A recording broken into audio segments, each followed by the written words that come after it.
I was talking to someone, I said, with all the events that are happening, I am being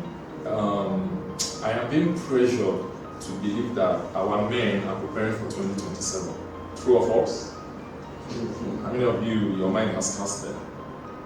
They are already way ahead. They are way ahead of a whole lot of people. Now, all these things they are doing is to prepare a soft landing by next year when all the whole physical appearance will now come. And before you know it, anybody that didn't enter that boat or didn't recognize it is already late. So the first thing is your spiritual preparation.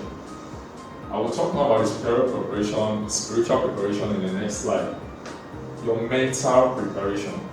That's one of the reasons why you are here.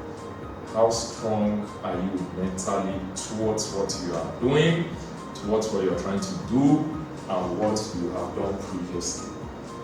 We found out across the board, our mental strength is not what it's supposed to be. You know, this quest for money has reduced a whole lot of people to be underperforming below their ability. We were told that the most intelligent person don't use up to 10% of his or her brain even after the person is gone. So what is it that we are doing in order to be able to equip ourselves mentally? And mentally. How well, every day, in all things that we do. Secondly, thirdly, physically. How physically prepared. Thank God physically, every one of us has shut down 1 or 2 appointments this morning to be here. Because today is a working day. And this meeting was strategically positioned on the working day. So that if it's important to you, then you show up. It's not for people that, let me just try. I'm so surprised with the push. Some people just say, please, I am so sorry. Hey, yeah, sure you are not offended. I said, how will I be offended? I am doing my own part. You do your part. If you are not able to fit in at this point, it's not an issue. So, physically, you shouldn't be offended with anybody for any reason. Your knowledge and your skill. It is true we are told to start, just start. Whatever it is you want to do, just start. Don't worry, you will learn on the job, yes. But when we start, how many of us actually put our attention to get the proper knowledge and the skills? Whatever it is you are doing now, your knowledge is not going to be static. Your skill must be evolving. Must, whatever it is, name it. Okay, next, spiritually. That's why I said spiritually. How many of us sat down quietly today, this morning, before coming to this class, after your morning devotion? You alone, without anything, without any gadget in front of you, you sat down for at least 1 hour this morning.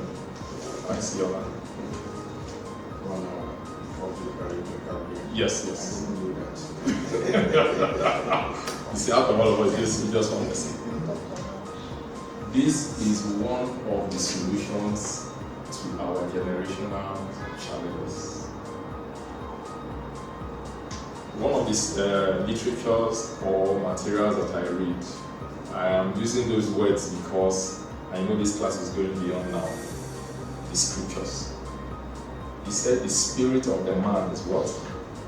Like a candle light. And it takes stillness to be able to burn and search. Now, you did your quiet time. You didn't sit down to allow your mind to process the activities of the day. And solitude is quietness. You stay alone. Now, I'm not saying you must start with 1 hour. You can start with 10 minutes. You can start with 3 minutes. You can start with 5 minutes. You know, even along the line, somebody will say, supposing your wife come to call you, or supposing your children come to tap you or something. Now, that's why you need to start early. Most of those, our 4 people, Jim Rohn, Steve Jobs, I listened to one.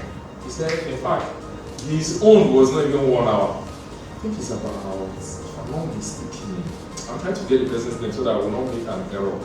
More than an hour. And I told myself, I said, come. So a lot of questions that you are asking is actually residing within you. It's just that your ability to stay quiet and pick the solution at the appropriate time. So that's one of the assignments we take home today. every morning among your schedules for the day before you run off. Practice solitude. Practice solitude. Just keep it blank. You can close your eyes, but make sure you don't sleep. And even if you sleep, wake up and stay there. Now, if you improve, a time will come, your eyes will be open. Like me now, my eyes will be open. But I am not practically concentrating on anything within and around me. And I can stay there for a while. It is that time that some of the solutions you are seeking for will drop. And of course, if it is there, your biro and your paper should be by your side. Are we clear? Alright, so let's move. Next, gratitude. Gratitude. Everybody say gratitude. Gratitude changes everything.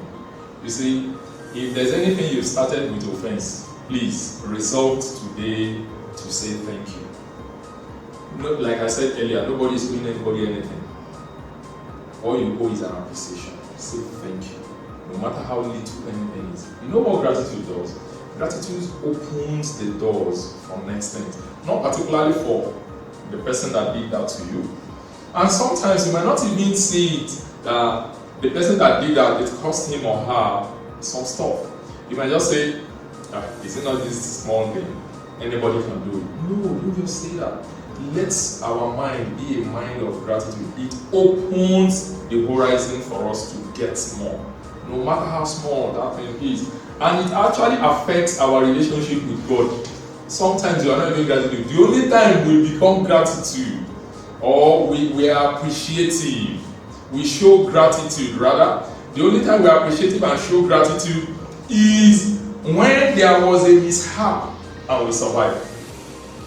The only time you'll be so thankful that you are alive is maybe the person survived an accident.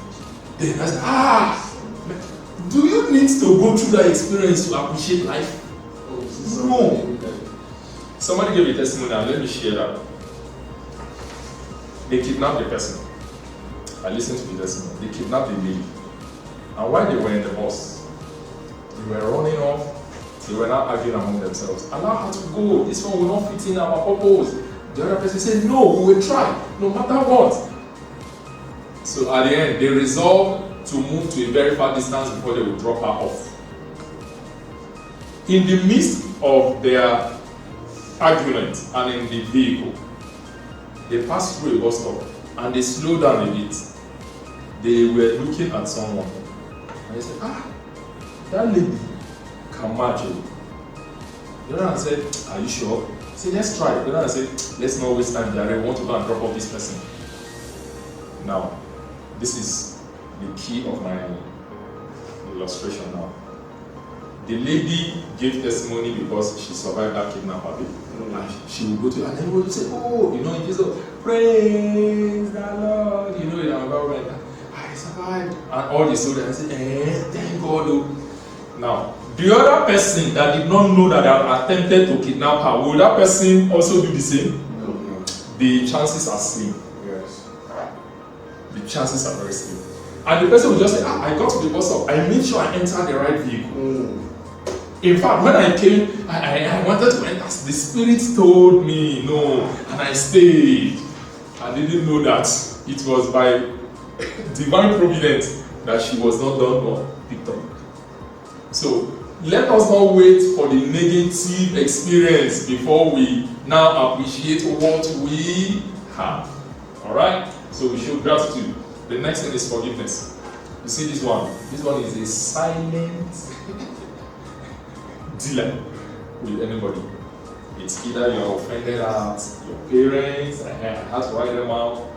Forgive your parents. Some people say, my parents didn't send me to school, my parents didn't do this. I am of this opinion that our parents did not owe us anything.